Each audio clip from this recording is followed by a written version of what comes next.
In one of the times when I delivered a keynote about building trust in the remote and hybrid work scenarios, I said, and I typically say that, if you can't trust your employees to work from home unsupervised, you have the wrong employees. And what I meant is that you have employees that you can't trust, period. Doesn't matter if they work from home or they work at the office. And someone asked me a pretty insightful question. How do you hire trustworthy employees? Or how do you know when you hire an employee that they're going to be trustworthy? When we interview employees, we typically focus on their technical and professional capabilities. And although that's important, that falls into the competence component of trustworthiness. So it is a part of trustworthiness, but it's not enough. It's not the only part. It's not the only thing that would make them trustworthy or allow us to trust them. Sometimes we need something more of the soft skills, and we're not typically trained on assessing those soft skills. A typical hiring manager is not trained on assessing those. It's even worse, and that's that the team where this new employee is going to work is not trained on assessing those. And even more rare than that, do we ever do anything in the interview process to answer the question, is this a trustworthy employee? This episode will address what you do before you even start the interview process, the pre-work after you've started it but haven't interviewed yet. This is when you address the who you are. I'll talk about the first impression. I'll talk about the interview itself. But then I'm going to remind you of the relativity of trust and why it's important to have a team interview.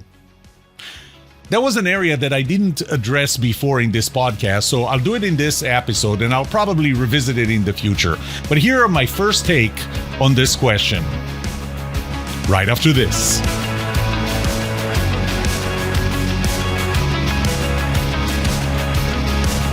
Welcome to The Trust Show. I'm Yoram Solomon, your host, the author of the Book of Trust, and facilitator of the Trust Habits Workshop.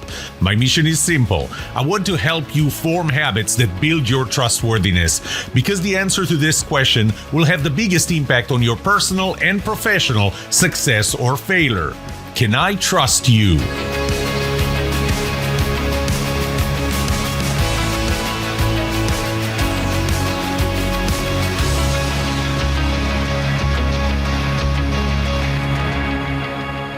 The process really needs to start before you invite the first candidate, before you start asking for resumes.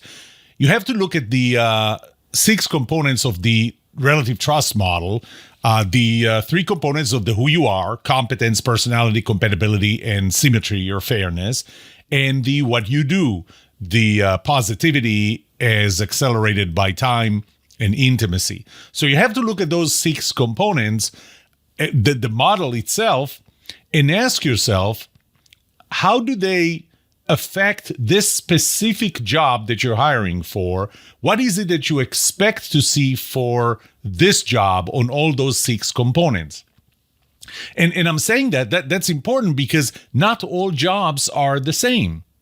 So, for example, when I talked about remote jobs in an earlier episode, I believe in this season, I talked about the fact that different jobs require different interactions with people. So, for example, take a software programmer that's working on their very specific part of a bigger system. They spend most of their time with their computer or a development system and not so much interacting with people, which is why, by the way, a much higher percentage of those jobs can be done remotely, or even completely remotely, not even hybrid, not even 1 or 2 days a week at the office, even though I typically encourage to have at least 1 day with the rest of the team that you're interacting with overall.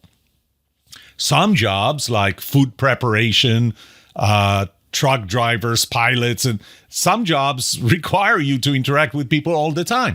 So the 6 components would apply to different jobs differently, and to determine that a person is trustworthy or not trustworthy based on a generic and absolute, a universal definition of those 6 components is going to be problematic. Remote jobs are different than jobs that require you to be an integral part of a team that always interacts.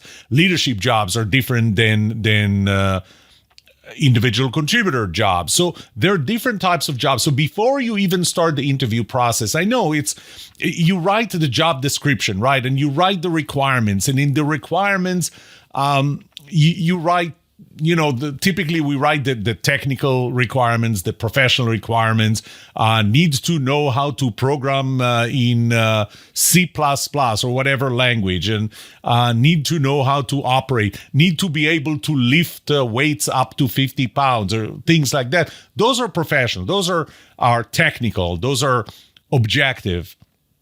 But those are all parts only of the competence part. Sometimes I see job descriptions that describe little of the softer skills, so ability to work well with other people, pleasant to work with, provides good customer support. And that's great, but how do you measure them?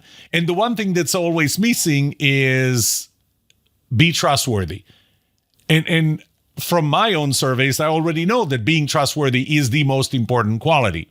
Well, unfortunately, in my surveys, I found that leaders would say that trustworthiness is the second most important after the willingness to work hard.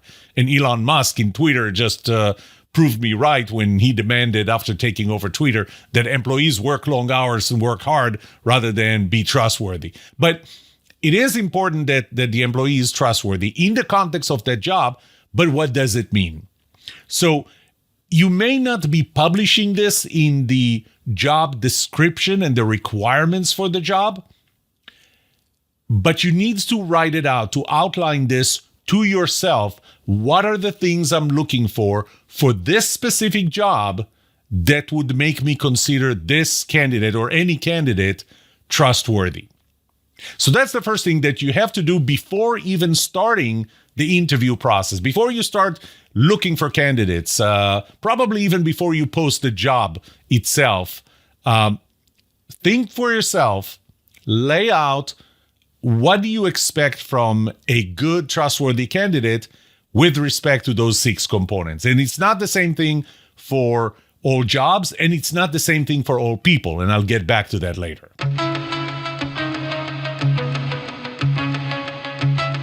So you posted a job, you have candidates, and you're getting ready to invite them to an interview. There is some pre-work that you must do before you even invite them for the first time. And mainly, this is to address the who you are components. Remember, competence, personality, compatibility, and symmetry or fairness. And the way to do that would be several ways. One of them is a more official background check. Background check would typically give you more on the financial side, more on the, is this person that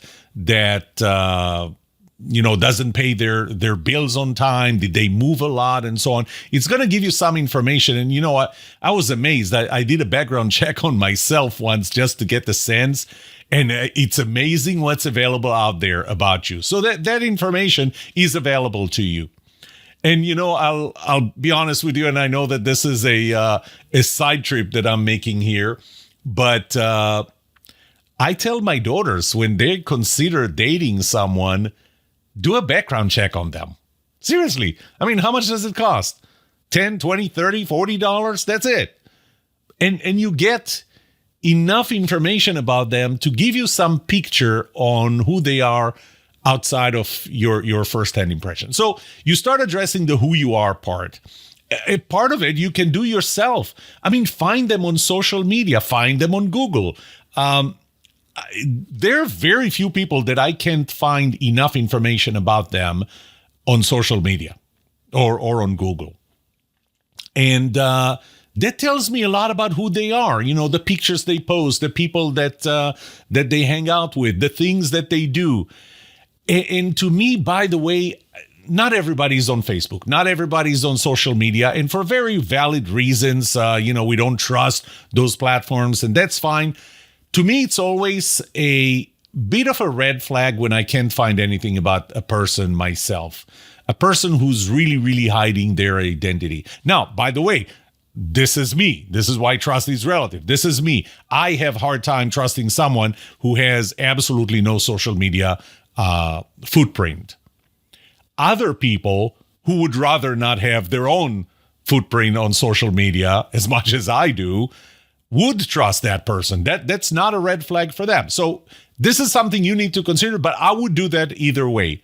Even if you're a person who really values their privacy and do not want to have your footprint on social media, I would still look out for your candidates, because your candidates might not be like you, and you can learn a lot from them on social media. I mean, I can tell you a lot, from political affiliation to professional affiliations to a lot of things, to whether they like pets or animals or anything else. I can tell you how they treat their kids, their spouses, and a lot of things that I can tell you simply by looking them up on social media.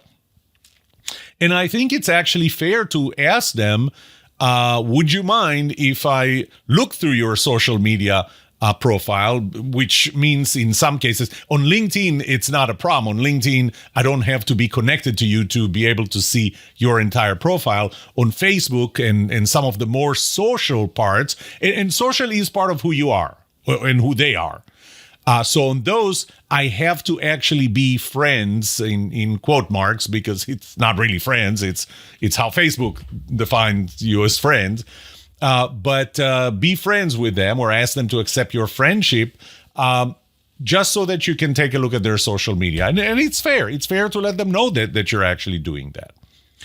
Another component comes from the fifth law of trust, and that's that trust is transferable, which means I would trust you if I trust someone who trusts you, even if I don't know you at all. I may not trust you to the same level. And this is really what I refer to that here in this context of hiring a candidate is references, reference checks. So I want you to take references today with a grain of salt. So first of all, the candidate will give you convenient references. Okay?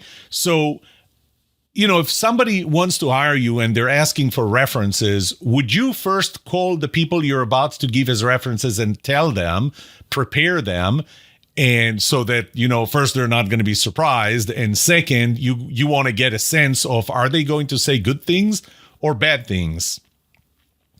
And, typically you would only give the references that will give good things. A friend of mine, he was about to be hired out of the company that we both worked for. So we both worked for the same company, but we were friends outside of work as well. And he was about to get an offer, and the CEO of that company knew me, and he used me as a reference. Now, I told him, I'm going to say what I really think. I really admire you. I really think a lot of you. But nobody's perfect. I'm not perfect. You're not perfect. And if asked, I'm going to share the imperfections that you have. And he was fine with that. And as it turned out, the CEO of that company did not talk to anybody else after he talked to me for two reasons. One is he knew me. So he knew that, my reference of that, my friend or that candidate, he knew that was that was more reliable to him because he knew me personally. Not very well, but to some extent. But the other thing is that first I disclosed that this is a good friend of mine. But the second thing is I told him things that were not very favorable. They're not a lot, frankly, and I still don't think, I still think very highly of that friend, and we're still friends. But I told him the good, I told him the bad. He decided the bad was not bad enough, and then it was, and it was little things, but that gave him a sense that I'm giving him a very full review and not just something all positive and not true. So if I go back to the candidate will give you convenient references.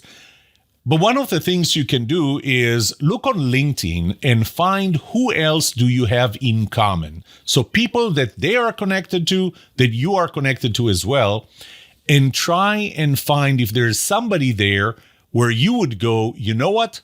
This is a person that I know and trust more than people I don't know. I mean, your random references that I don't know any of them. I don't even know if they are who you say they are. And maybe I do want to check on them. And that's a good idea in general. If the candidate gives you references that you don't know, go check them out as well to see if you can trust them. But it's obviously better if there's somebody that we know. Now, so look and find if there's somebody like this. However, don't do what was done to me. I was being interviewed for a job. That was 15 years ago. I was being interviewed for a job. I was asked for references. I provided references. The CEO of the company did exactly what I said. He found someone that we are both connected to through LinkedIn, someone that he knew fairly well and trusted. And he decided to reach out to that person without asking me first. For me, that was a problem for this reason. I was still working on the previous company, and that person that we had in common actually did work for the same company I worked for before he left and started his own business. Which means he's still connected to people in the company where I'm still working and haven't told that I'm potentially about to accept another job offer.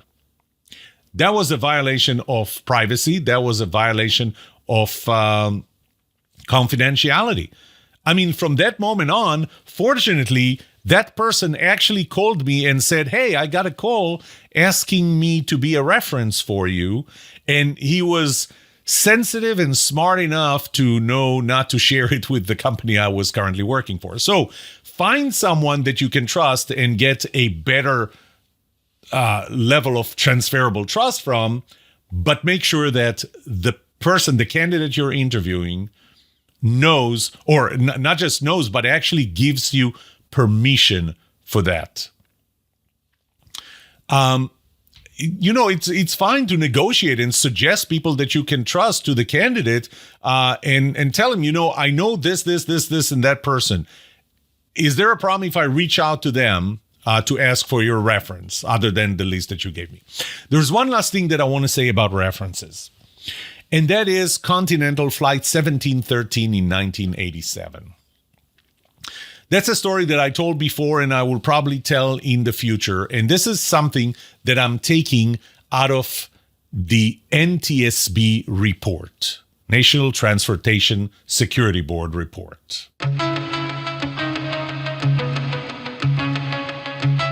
You're probably asking, what does an accident report have to do with anything? So bear with me and you'll find out. This was in November 15. Now, I'm reading directly from the NTSB report. I'm not making any of this up. This is coming straight from the NTSB report, accident report.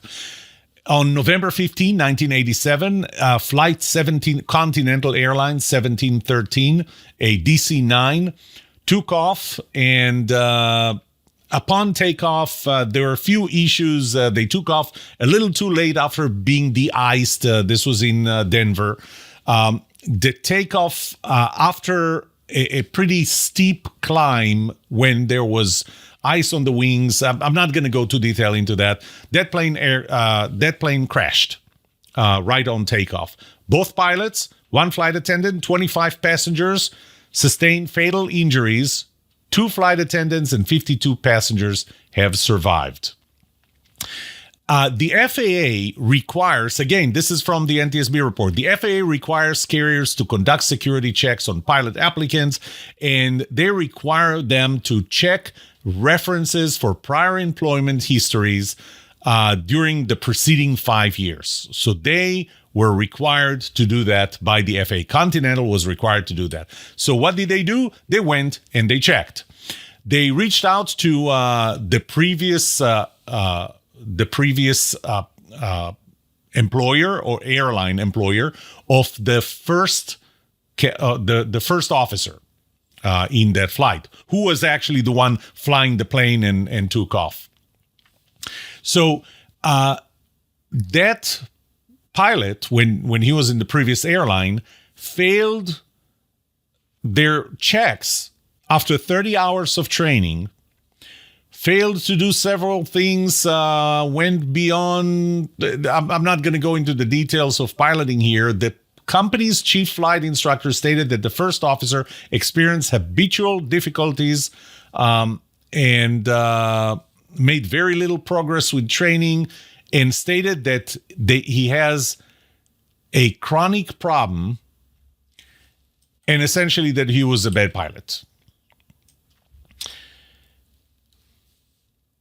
Eventually, he was fired. That pilot was fired from the previous employer, the previous airline. Here's what happens when Continental Airlines reached out to the previous employer. They asked the question, this was the only previous employer mentioned in that report, and they asked the question, did the subject, that's the first officer, leave on his or her accord? Now, the NTSB already knows from the previous airline that he was fired. But the answer they got from the previous airline was yes, he left on his own accord, even though he was fired. Another question, would the subject be eligible to rehire in the previous airline? The answer was yes, even though we know that the answer is really no.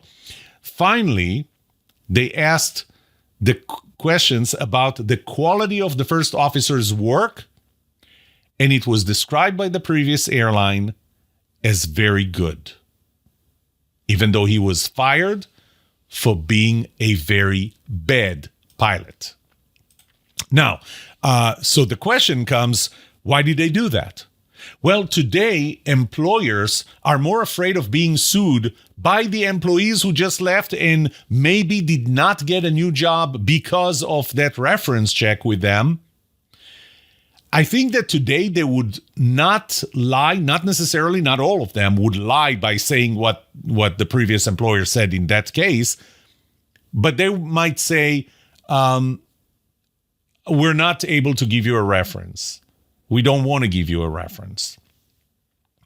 Sometimes you could read between the lines and go, oh, wait, so they don't want to give a reference. Maybe the reference is bad. But that might not be the case. They might just have a policy of we never give references. So keep that in mind when the reference you're getting is from a company rather than an individual. Because a company is, well, both the company and the individual are going to be liable, but with the company, there are deeper pockets to go after. And if this employee, this candidate would not get the job because of that reference and somehow that came out, then they may sue the previous company for preventing them from getting another job. And the previous company wants to avoid that. And because of that, they might not give a good reference. So keep that in mind when you check references. Next, I'm going to give you a warning about first impressions. We make assumptions based on first impressions. And the reason is because to feel safe, we need a certain amount of information. And initially, when we don't have that information, initially, we rely much, much less on fact and much, much more on assumptions. And those assumptions are based on our first impressions. Now, obviously, the more you do in the previous part, the more you do on reference checks, social media checks, other things, the more fact you're going to have and less have to make assumptions. You may want to validate some of the facts that you think you have, but the less of it you do, the more you're going to rely on assumptions. So remember that your assumptions are heavily weighed by the first impression that you get.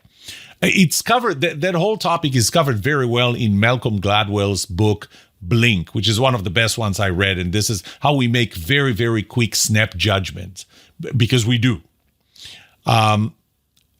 So One thing to do is ask the candidate to show up to the interview the way they will show up to work if they got the job. You want them to be authentic. Now, you can't force anybody to be authentic. You know how people show up to an interview with a three-piece suit or at least a suit and a tie and all, which is something that this would be the last time they're going to be wearing in this facility. They only do that for the interview. Tell them, look, be authentic. I mean, you may be overdressed or whatever you do. It might it might cause me to think differently of you. Try and be the way you are. And this is what I do whenever I used to, well, I don't anymore. I don't for 15 years now, but I used to go to interview the way I'm going to go there when I work there, if I work there, so that they will know who they are facing. And finally, be sensitive yourself to the fact that some of the things you think you know are actually assumptions that you're making based on first impressions. So be sensitive to what do you know is fact versus what is an assumption. So be careful with the first impressions. Now we come to the interview itself. And the interview itself is going to be sometimes a validation of the who you are, what you already know about who they are, and you're going to ask questions about that. And typically, this is all you do today, and I want this to only be part of what you do today.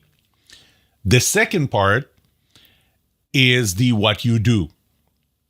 So, on the who you are, you need to fill the blanks that you didn't find. You need to corroborate with them, ask questions, let them know that you checked everything public about them.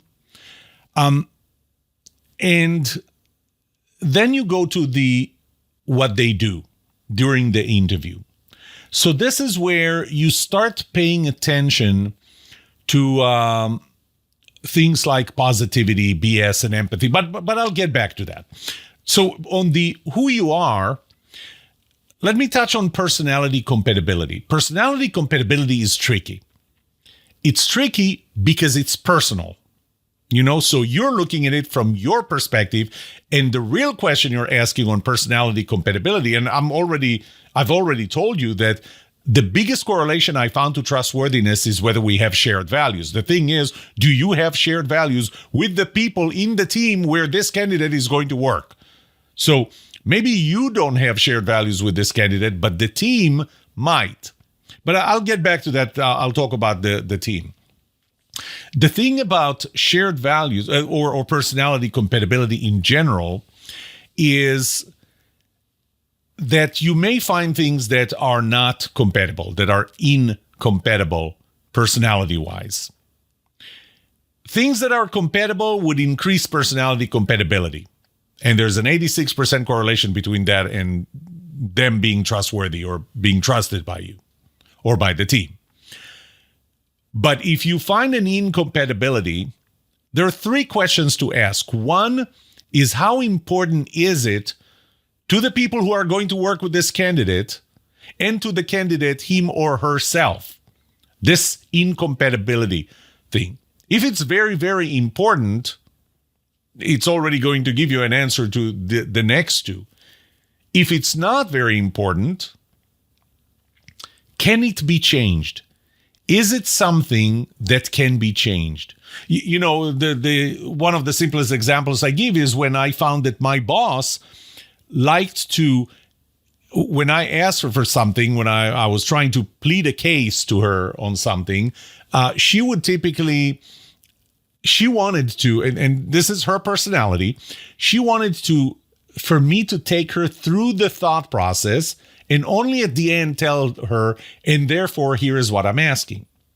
I, on the other hand, prefer to get the bottom line first because the bottom line gives me context and then give me the supporting evidence. Okay? But we're opposite. We're incompatible in that. And we ran into issues over that until I found out that that's where the issues are coming from, that she prefers me to take her through my thought process and only at the end tell her what I need. And started with the bottom line because that's how I like to digest information or make decisions. How important was it to me to change it? Not very important. Question number 2, can it be changed? Yeah. Every time I talked to her, I remembered, take her through the thought process, and only at the end give her and therefore this is what I'm asking for. So it can be changed. It's not impossible. The third question, are they willing to change it? And this, when you're hiring someone into a team, this could be, is the candidate willing to change it? Is the team willing to change it? There are two sides to it. And obviously a subpart to be willing to change it is, can you make that change permanent? And this is where my 7-step trust habits process comes in, where you form new habits that change all behaviors that make you more trusted.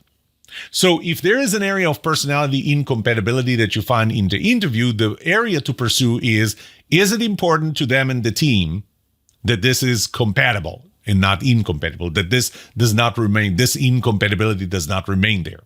If it's not important, if it is important, obviously the next questions are even more important, but probably the answer is no. Question number 2, can it be changed?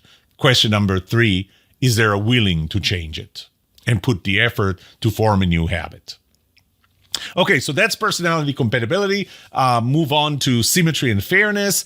I think the best way to address symmetry and fairness is through scenario questions. So how would you behave in this scenario and that scenario? Because that's a little harder. And of course, tell me a story about when you X or when you Y. Tell me a story about what happened in a situation when you worked in a team and the rest of the team worked very long hours and you had to go. Tell me about that situation. Or the opposite. Tell me about a situation where you worked really hard on a project, but other members of the team didn't. This is kind of where you start getting sense of the sense of fairness or symmetry. You can play the investment game, which is something that I do in my workshop. So there are different ways to get a sense and assess symmetry and fairness.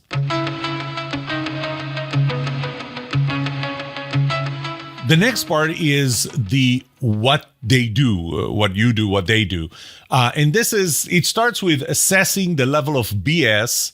Yes stands for bullshit, and empathy, both of them combine to the component of positivity. But do it as objectively as possible. So, try and step outside of your body, and rather than react on your gut, try and ask yourself questions about is what they're doing BS or empathy. And, I have a checklist when I do my workshops, and the checklist goes around take BS, for example. Do they use a lot of symbolism? Do they do things for show rather than for real substance? There are questions about empathy and so on. So there are questions, and again, you can ask questions along the lines of how would you do something, or tell me about a time when you did something in the past, and so on. There are, again, games that you can play there. Next is time and intimacy. So time-wise, give enough time for the interview. If you look at 100 possible candidates and you go, well, I can't spend more than 10 hours, and because of that, I can spend no more than 6 minutes per candidate. It depends. If it's not important to you, then it's not important to you. You're going to finish the interview in 6 minutes. But the probability that you're going to be able to assess whether this is a person you can trust or not is almost none. Okay? I would rather you narrow the list down. If those candidates are completely undifferentiated, I don't know how, but just narrow it down to a much smaller number of candidates, but spend enough time with them, because that time gives you the ability to ask the questions, gives you the ability to get enough sense. Some things you need to feel in your gut, some questions need to be asked, some impressions need to be made, and they will only be made if you gave enough time for the interview. Intimacy, obviously, the interview should not be done over text messages or emails. It should not be done over a phone call, which is better than emails and text messages. I would prefer to do it in person. A second alternative would be doing it over Zoom or something like that. So at least you get a sense of their face and their body language, because what you're looking for is the consistency between their body language and what they tell you. You can feel that they don't. And again, in the book of Trust, I wrote enough about consistency and how you measure or assess consistency. My preference is always, at least, it's important. It's important. Hiring someone to the company is important. It has severe negative consequences if you hire an untrustworthy person. So spend the time, spend the money, fly them over if needed, get them there in person. Of course, be careful. You are stepping on their time and maybe you're building expectations. So bottom line is, use the 8 laws and the 8 laws of trust, the 6 components of trustworthiness during the interview itself, and make sure that you have questions that address all of them. It's mainly the 6 components. The 8 laws are just things like reference and the fact that trust is relative and contextual and so on. But use the 6 components of the relative trust model. Use questions that you will need to develop for yourself, because again, different jobs are different people are different, and there is no one set of questions that would address all of that. Use cases. What would you do if? Examples of what have you done when. You can use games and so on. And that's what you should do in the interview itself to assess trustworthiness.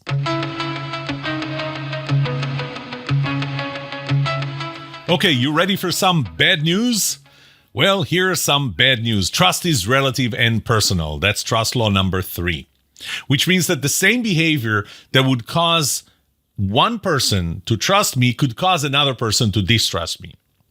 I'll turn this around. The same behavior that would cause the candidate to be trusted by you could cause that candidate to not be trusted by the team they need to work with.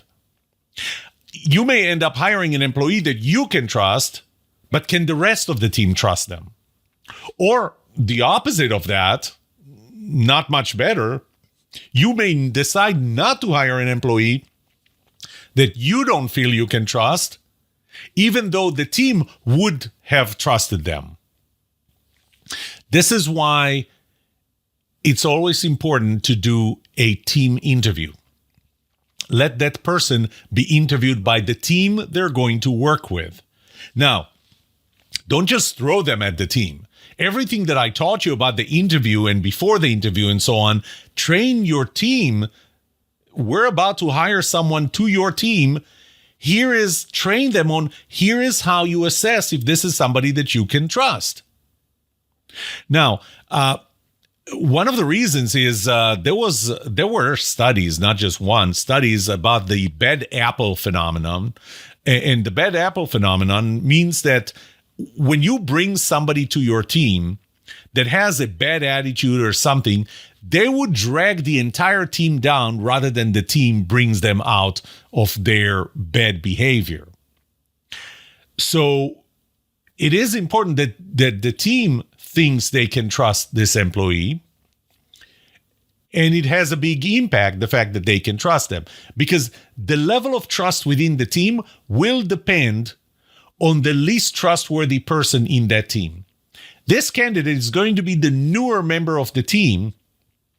So just merely based on the component of time, they're not going to trust them as much as they trust each other.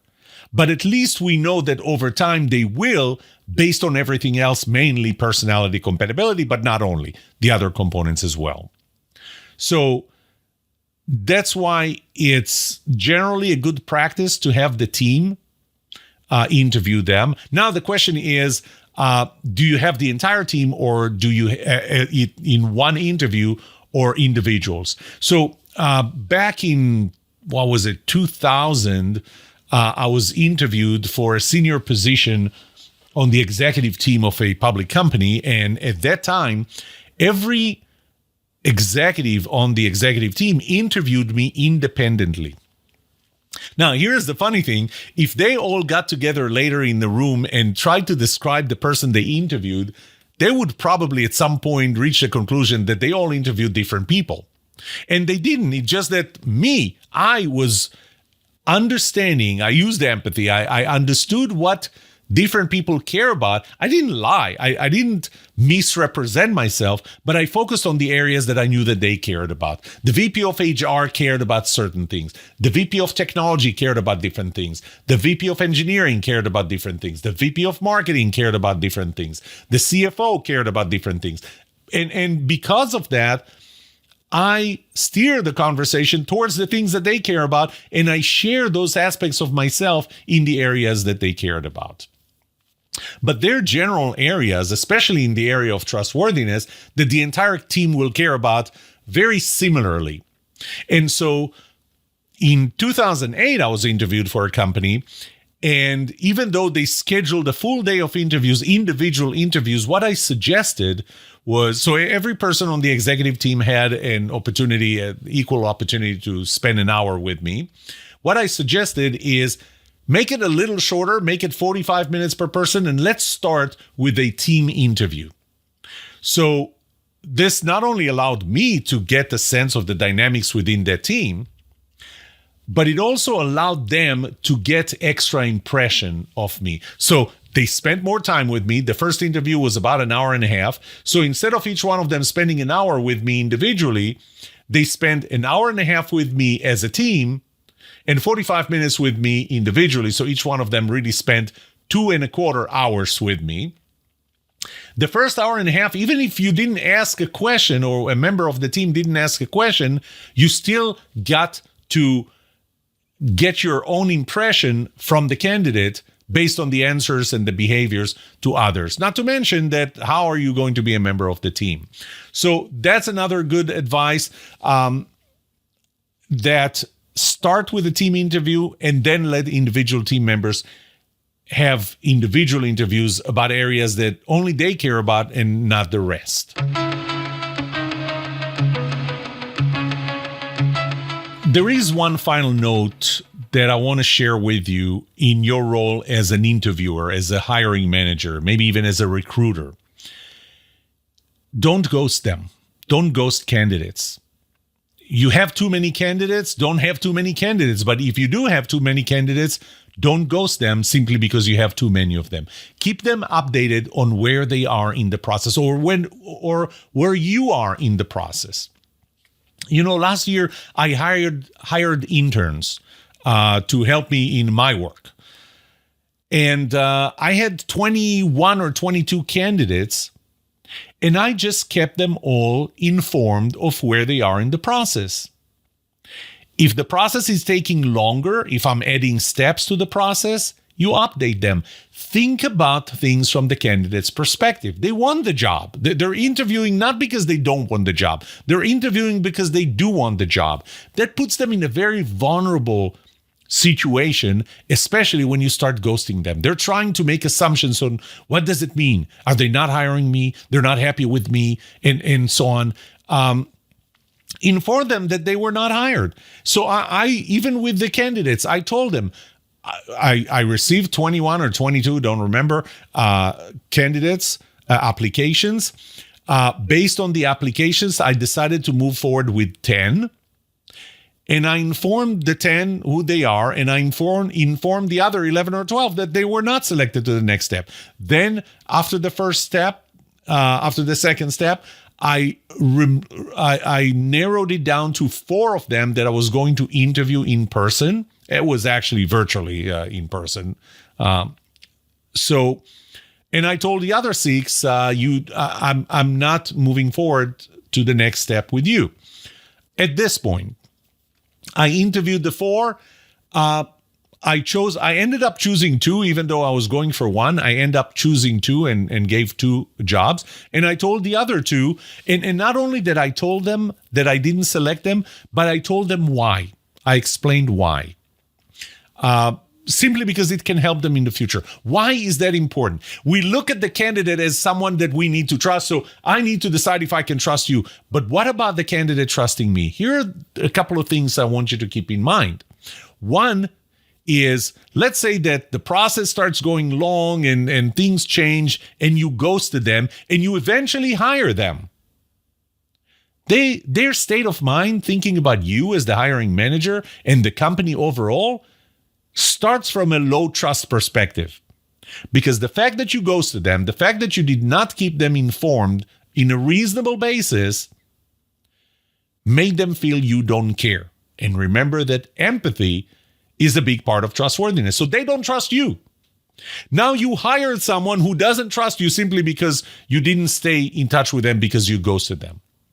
But the other thing to keep in mind, let's say that you're 100% sure that you're not hiring them today. That you selected someone, you hired that someone, everything is good, you're not hiring this person today. Do I really need to keep them in the loop? Do I really need to involve them?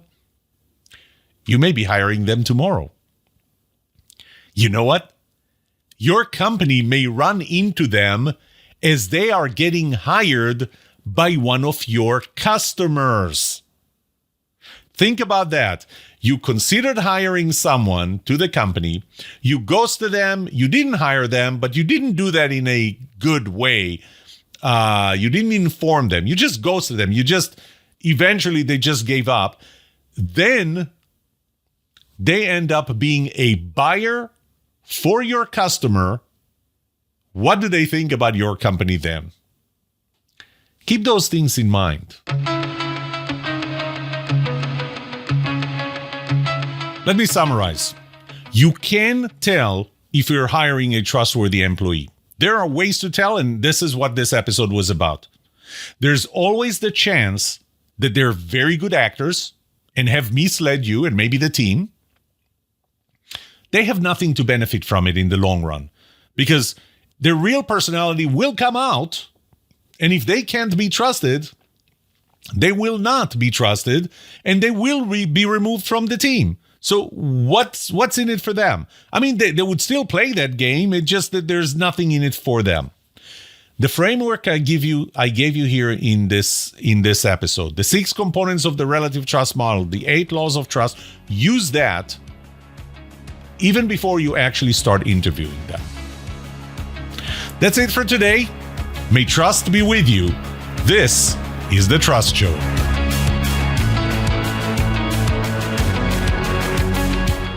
What would you like to know about trust and trustworthiness?